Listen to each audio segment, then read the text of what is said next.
Hello everyone, কেমন আছো সবাই? আশা করছি খুব ভালো আছো তোমরা। আমিও খুব ভালো আছি। তো শম্পা লাইফস্টাইল থেকে সবাইকে তোমাদের স্বাগত জানাই।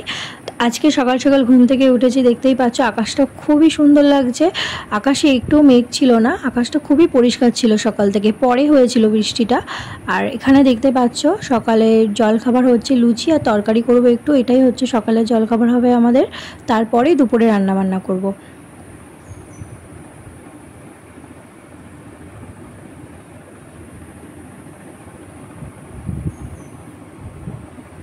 আর সকালে জলখাবার রেডি করার পর কিন্তু আমি সকালে চলে এসেছি, বিছানাপত্র গুছিয়ে নিলাম। তো বিছানাটা গোছানোর পর তারপর সকালে জলখাবারটা খেয়ে নিয়েছিলাম। তো খাওয়ার পর কিন্তু দুপুরের বাজার আনা হয়েছিল মাংস আর আরও সবজি আনা হয়েছিল, সেগুলোই আমি রান্না করছিলাম। এখানে মাংস কষাতে হবে, তো এখানে কষিয়ে নিচ্ছিলাম মাংসটা। তারপর আমি মাংসটা রান্না করে ফেলবো খুব সুন্দর করে। আর মাংসটা দেখবে যত বেশি কষানো হবে ততই কিন্তু মাংসটা বেশ সুন্দর খেতে হয়।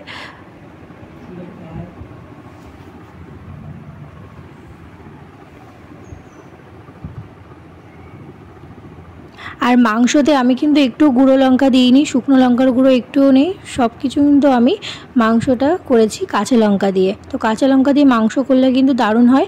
আর এতে একটু টমেটো দিয়েছিলাম, একটু পেঁয়াজ বেশি করে দিয়ে টমেটো দিয়ে মাংসটাকে কিন্তু কষিয়ে নিয়েছি। আর শুকনো লঙ্কা থেকে কাঁচা লঙ্কা দিয়ে রান্না করলে কিন্তু আমার তো বেশ ভালোই লাগে মাংস। আর আমাদের বাড়িতে শুকনো লঙ্কার গুঁড়ো কিন্তু খুব কমই খায়, কাঁচা লঙ্কা দিয়ে রান্না করলে সবাই খুব ভালোবাসে খেতে। মাঝে মধ্যে গুঁড়ো লঙ্কাটা দিই, খুব কমই দিই।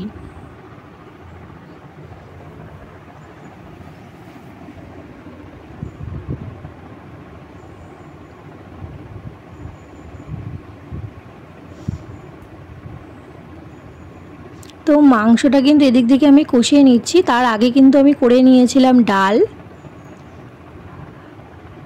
তারপরে করে নিয়েছিলাম মাছ।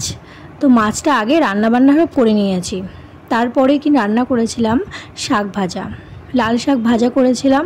তো এগুলো আমি আগে করা হয়ে গেছিলো, তো করে নিয়ে কিন্তু লাস্টে আমি মাংসটা করে নিয়েছি। আর এদিকে দেখতে পাচ্ছ মাংস কষাতে কষাতে আবার বাটিতে একটু রেখে দিলাম, যেহেতু তোমাদের দাদা ভাই আবার মাম খাবে, এই জন্য আমি বাটিতে কিন্তু আলাদা করে রেখে দিয়েছিলাম।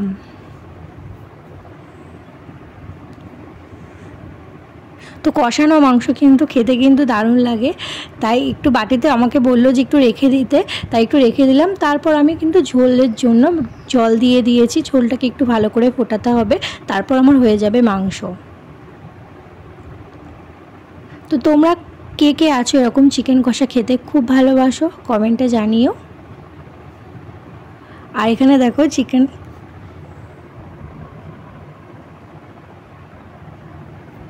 এখানে দেখো আমার চিকেন রেডি হয়ে গেছে। তো দুটো পাত্রে কিন্তু আমি চিকেনটা রেখে দিয়েছিলাম। আর এখানে দেখো দুধ, আমাদের বাড়িতে রেগুলারই দুধ দিয়ে যায়, তো দুধটাকে আমি জাল দিয়ে নিয়েছিলাম। তারপর কিন্তু আমি নিজে স্নান করে এসে কিন্তু একটু রিলস বানিয়ে নিলাম, দেখতেই পাচ্ছ। তো এই হচ্ছে ভিডিওটা এই পর্যন্তই। ভিডিওটা ভালো লাগলে লাইক কমেন্ট শেয়ার করে দিও। টাটা, এই পর্যন্ত ভিডিওটা, পরে আসছি নেক্সট ব্লগে।